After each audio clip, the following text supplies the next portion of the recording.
ژن و مێرد.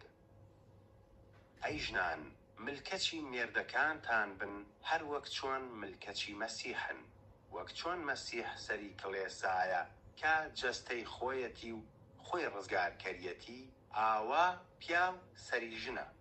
وەک چۆن کڵێسا ملکەچی مەسیحە، ژنانیش دەبێت لە هەموو شتێک ملکەچی مێردەکانیان بن.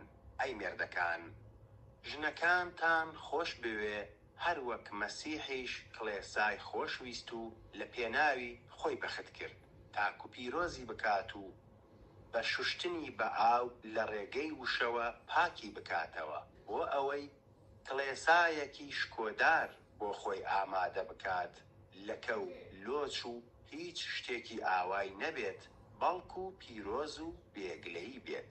بە هەمان شێوە پێویستە پیاوان ژنەکانیان وەک جەستەی خۆیان خۆش بوێت. ئەوەی ژنی خۆی خۆش بوێت خۆی خۆش دەوێ.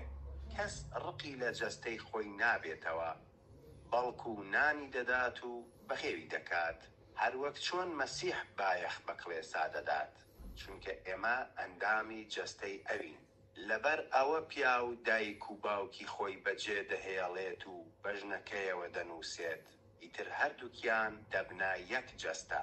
ئەمە نهێنیەکی گەورەیە، بەڵام من باسی مەسیح و کڵێسا دەکەم.